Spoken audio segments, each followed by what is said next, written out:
नमस्कार।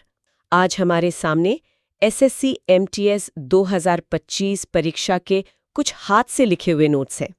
ये 4 फरवरी 2025 को हुए पेपर के सवाल हैं। जी, हम देखेंगे कि कौन से टॉपिक्स बार बार आ रहे हैं, किस टॉपिक से कितने गहरे सवाल बन रहे हैं। और ये विश्लेषण आने वाली परीक्षाओं की तैयारी में बहुत मददगार साबित हो सकता है। बिल्कुल, एक मजबूत रणनीति बनाने में बहुत काम आएगा। तो फिर देर किस बात की, चलिए शुरू करते हैं शिफ्ट 1 के साथ। पहला सेक्शन है इतिहास और राजनीति। इतिहास में पहला ही सवाल आर्य समाज से है। पूछा गया कि इसकी स्थापना किसने और कब की। तो जवाब है स्वामी दयानंद सरस्वती ने 1875 में। ये तो काफी सीधा सवाल है। सीधा है, पर यह दिखाता है कि परीक्षक का ध्यान 19वीं सदी के सामाजिक धार्मिक सुधार आंदोलनों पर लगातार बना हुआ है। सिर्फ आर्य समाज ही नहीं, ब्रह्म समाज, प्रार्थना समाज, ये सभी टॉपिक्स हमेशा हॉट लिस्ट में रहते हैं। मतलब ये एक ऐसा एरिया है जिसे कोई भी एस्पिरेंट छोड़ने का रिस्क नहीं ले सकता। अच्छा, अगला सवाल है हैदराबाद की स्थापना किसने की? मोहम्मद कुली कुतुब शाह 1591 में। हाँ, और ये भी एक पैटर्न है। एसएससी अक्सर महत्वपूर्ण शहरों के संस्थापकों के बारे में पूछता है। जयपुर, आगरा, हैदराबाद, इनकी एक लिस्ट बनाकर याद करना हमेशा फायदेमंद रहता है। ठीक है, और तीसरा सवाल है सिंह सभा आंदोलन के बारे में। ये 1873 में अमृतसर, पंजाब में हुआ। यह सवाल दिखाता है कि सिर्फ राष्ट्रीय स्तर के आंदोलन ही नहीं, बल्कि क्षेत्रीय सुधार आंदोलन भी उतने ही महत्वपूर्ण है। तो इतिहास से 3 सवाल, एक सुधार आंदोलन से, एक मध्यकालीन शहर से और एक क्षेत्रीय आंदोलन से। काफी संतुलित लग रहा है। अब राजनीति यानी पॉलिटी की तरफ बढ़ते हैं। पॉलिटी में पहला पॉइंट है अनुच्छेद 274। अब ये सुनने में थोड़ा तकनीकी लग सकता है। हाँ, थोड़ा तो है। हाँ। पर इसका सार बहुत सरल है। सोचिए, केंद्र सरकार कोई ऐसा कानून लाना चाहे जिससे राज्यों के टैक्स पर सीधा असर पड़े। तो ये अनुच्छेद एक तरह का सेफ्टी वॉल्व है। सेफ्टी वॉल्व कैसे? ये कहता है कि ऐसे किसी भी बिल को संसद में रखने से पहले आपको राष्ट्रपति की पूर्व अनुमति लेनी होगी। ये केंद्र और राज्य के वित्तीय संतुलन को बनाए रखने के लिए बहुत जरूरी है। समझ गए। ये तो राज्यों के वित्तीय हितों की रक्षा करता है ना? बिल्कुल बिल्कुल। अगला टॉपिक है वीटो पावर, और यहाँ एक छोटा सा डायग्राम भी बना हुआ है। हाँ, और ये बहुत जरूरी टॉपिक है। नोट्स में 3 तरह की वीटो पावर बताई गई हैं: रेगुलर वीटो, पॉकेट वीटो और लाइन आइटम वीटो। भारत के राष्ट्रपति के संदर्भ में पॉकेट वीटो बहुत दिलचस्प है। वो कैसे? इसका मतलब है कि राष्ट्रपति बिल पर ना तो हाँ कहते हैं, नहीं ना, बस उसे अनिश्चित काल के लिए अपनी जेब में रख लेते हैं। ज्ञानी जैल सिंह ने डाक विधेयक पर इसका इस्तेमाल किया था, जो एक क्लासिक उदाहरण है। अच्छा, अगला सवाल सीएजी के कार्यकाल पर है।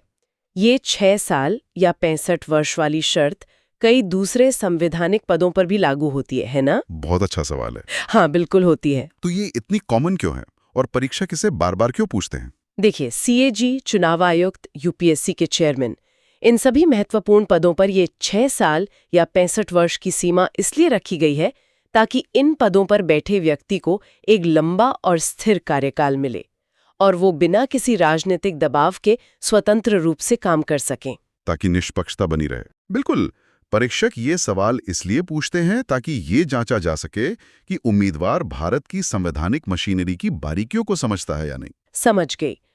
और इस सेक्शन का आखिरी सवाल सीबीआई से है। इसकी स्थापना 1941 में हुई और ये कार्मिक मंत्रालय के अंतर्गत आती है। हाँ, और ये एक आम कंफ्यूजन पॉइंट है। सही कहा, ज्यादातर लोग इसे गृह मंत्रालय का हिस्सा समझते हैं। बिल्कुल, और यही वो छोटी छोटी गलतियां हैं जो मेरिट लिस्ट में बड़ा अंतर पैदा करती हैं। एक गंभीर छात्र के लिए ये जानना जरूरी है कि कौन सी एजेंसी किस मंत्रालय के अधीन है। ठीक है, तो इतिहास और राजनीति के सवाल तो सीधे सीधे ज्ञान और कॉन्सेप्ट पर आधारित थे। अब देखते हैं भूगोल, अर्थव्यवस्था और विज्ञान में क्या ट्रेंड था। चलिए इस सेक्शन में गोता लगाते हैं। भूगोल से पहला सवाल करंट अफेयर से जुड़ा है। जुलाई 2025 तक भारत में कितने रामसर स्थल हैं? जवाब है 91। अब रामसर स्थल यानी अंतर्राष्ट्रीय महत्व की आर्द्र भूमियां, और इनकी संख्या तो बदलती रहती है। हाँ, लगातार बदलती रहती है क्योंकि नए स्थल जुड़ते रहते हैं। ये सवाल बताता है कि पर्यावरण से जुड़े करंट अफेयर्स पर पैनी नजर रखना कितना जरूरी है। बिल्कुल। दूसरा सवाल है राष्ट्रीय जल पुरस्कार 2024 से, जिसमें राजनांदगांव और खरगोन का जिक्र है। ये भी करंट अफेयर्स ही हुआ। हाँ, और ये दिखाता है कि सरकार का फोकस किन मुद्दों पर है।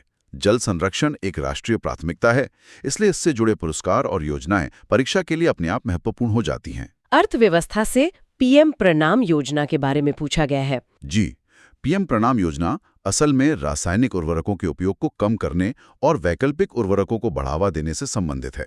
तो ये कृषि और पर्यावरण का एक मिला-जुला टॉपिक है और मंत्रालयों से जुड़े सवाल तो एसएससी के पसंदीदा हैं ही। और विज्ञान से एक बहुत ही दिलचस्प सवाल है, हाइपरटोनिक समाधान क्या है? नोट्स में इसे एक चित्र से समझाया गया है। हाँ, जो बहुत अच्छा है। लेकिन ये शब्द बहिपरासरण या एक्सऑस्मोसिस थोड़ा भारी है। बिल्कुल। क्या हम इसे और भी सरल भाषा में समझ सकते हैं? जरूर। इसे ऐसे समझिए जैसे आपने एक अंगूर को बहुत ज्यादा नमक वाले पानी में डाल दिया। कुछ घंटों बाद आप देखेंगे कि अंगूर सिकुड़ गया है। हाँ, सिकुड़ जाएगा। ऐसा इसलिए हुआ क्योंकि अंगूर के अंदर का पानी बाहर नमक वाले घोल में चला गया। इसी प्रक्रिया को बहिपरासरण कहते हैं। कोशिका का सिकुड़ना ही हाइपरटोनिक घोल की पहचान है। वाह, ये तो बहुत ही अच्छा उदाहरण है, अब कभी नहीं भूलूंगी। अब खेल के दुनिया से जुड़े सवालों को देखते हैं, जो हमेशा से एसएससी का पसंदीदा एरिया रहा है। बिल्कुल। सेक्शन है खेल, पुरस्कार और रक्षा। पहला सवाल क्रिकेट का है। क्रिकेट बॉल का वजन कितना होता है? इसका जवाब है 155.9 ग्राम से 163 ग्राम। यह एक शुद्ध स्टैटिक जीके का सवाल है। क्रिकेट भारत में एक धर्म की तरह है, तो परीक्षक उम्मीद करते हैं कि उम्मीदवारों को खेल की इन बारीकियों के बारे में पता होगा। दूसरा सवाल भी क्रिकेट के भगवान सचिन तेंदुलकर से है। उन्होंने 11 साल की उम्र में क्रिकेट की शुरुआत की। ये सवाल भी तथ्यात्मक ही है। हाँ, और अब पुरस्कारों पर आते हैं। यहाँ पद्म पुरस्कारों को समझाने के लिए एक सीढ़ी का चित्र बनाया गया है। सबसे ऊपर पद्म विभूषण, फिर पद्म भूषण और फिर पद्मश्री। ये तो याद रखने का एक अच्छा विजुअल तरीका है। बिल्कुल। यह भारत के नागरिक सम्मानों का पदानुक्रम है। भारत रत्न के बाद पद्म विभूषण सर्वोच्च सम्मान है। अच्छा, एक और सवाल है जो थोड़ा अलग है। साहित्य अकादमी पुरस्कार 2014 अंग्रेजी किससे मिला? नोट्स कहते हैं कि उस साल यह पुरस्कार दिया ही नहीं गया था। और ये एक प्याजा है, मतलब एक जाल। परीक्षक यहाँ आपकी जानकारी की गहराई को परख रहा है। ज्यादातर छात्र किसी विजेता का नाम ढूंढने की कोशिश करेंगे, लेकिन सही जवाब यह जानना है कि पुरस्कार दिया भी गया था या नहीं। यह एक स्मार्ट सवाल है। बहुत ही स्मार्ट। अब रक्षा यानी डिफेंस की बात करते हैं। I2U2 समूह का सदस्य कौन नहीं है? जवाब है यूके। I2U2 का सवाल उठाता है कि करंट अफेयर्स अब सिर्फ राष्ट्रीय योजनाओं तक सीमित नहीं है। I2U2 यानी इंडिया, इजराइल, यूएई और यूएसए। इसे पश्चिम एशियाई क्वाड भी कहते हैं, है ना? बिल्कुल। ये समूह टेक्नोलॉजी, ऊर्जा और सुरक्षा जैसे मुद्दों पर सहयोग के लिए बना है। ये संकेत है कि परीक्षा में अब अंतर्राष्ट्रीय संबंधों पर भी गहरी नजर रखी जा रही है। अगला है ला पेरोज अभ्यास। ये क्या है? यह एक बहुपक्षीय नौसैनिक अभ्यास है। इसमें 6 देश शामिल हैं: Bharat, America, Japan, Australia, UK और फ्रांस। हिंद प्रशांत क्षेत्र में चीन के बढ़ते प्रभाव को संतुलित करने के लिए यह एक महत्वपूर्ण रणनीतिक अभ्यास माना जाता है। अच्छा, और एक सीधी नियुक्ति से जुड़ा सवाल, WAC AOCNC कौन है? Air marshal Jitendra Mishra. WAC यानी वेस्टर्न एयर कमांड और AOCNC यानी air officer commanding in chief. यह रक्षा क्षेत्र की महत्वपूर्ण नियुक्तियों का एक क्लासिक उदाहरण है। बहुत बढ़िया। शिफ्ट 1 के इन सवालों को देखकर एक पैटर्न साफ उभर रहा है। अब देखते हैं क्या शिफ्ट 1 का आखिरी सेक्शन विविध भी इसी कहानी को आगे बढ़ाता है। विविध में पहला सवाल है, ताजमहल की ऊंचाई लगभग 73 मीटर। ये विशुद्ध रूप से सामान्य ज्ञान का सवाल है। दूसरा, गुजरात के किस उत्पाद को हाल ही में GI टैग मिला? अमलसाड़ चीकू। GI टैग पिछले कुछ सालों से परीक्षाओं का एक बहुत ही हॉट टॉपिक बना हुआ है। हर राज्य के नए GI टैग्स पर नजर रखनी चाहिए। और तीसरा सवाल, 1995 के राष्ट्रीय खेल कहां और कौन से संस्करण के थे? ये 7वां संस्करण था, जो बिहार में हुआ। यह सवाल थोड़ा पुराना है, लेकिन ये दिखाता है कि स्टैटिक जीके में कुछ भी पूछा जा सकता है। इन सभी सवालों के बाद जो विश्लेषण दिया गया है वो काफी सटीक है।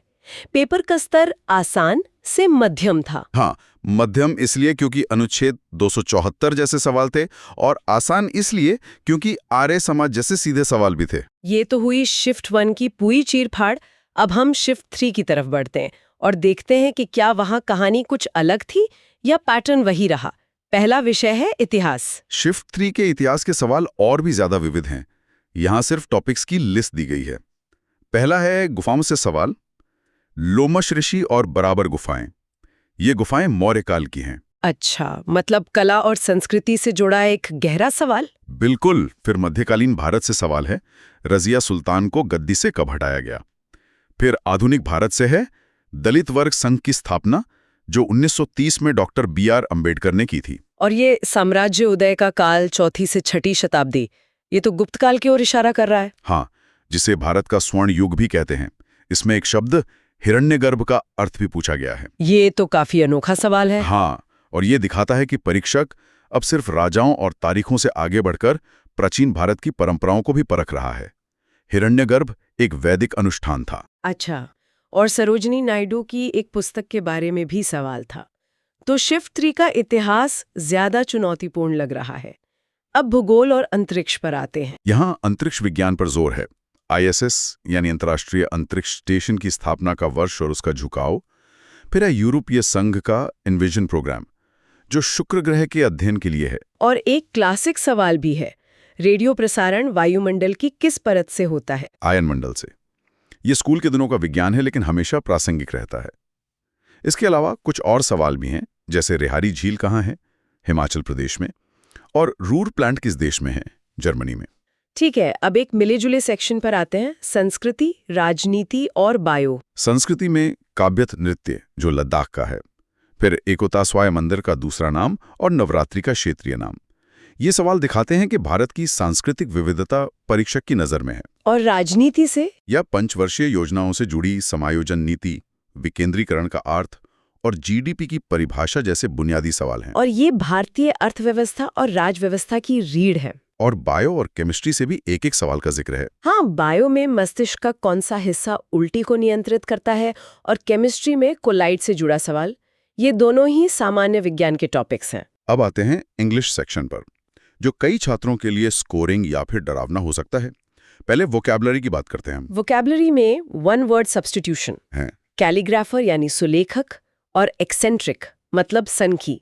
विलोम शब्द भी दिए गए हैं। हाँ, बेनेवलेंट का विलोम मेलेवलेंट, स्टिंजी का जेनरस, और डेप्थ का विलोम है शैलो।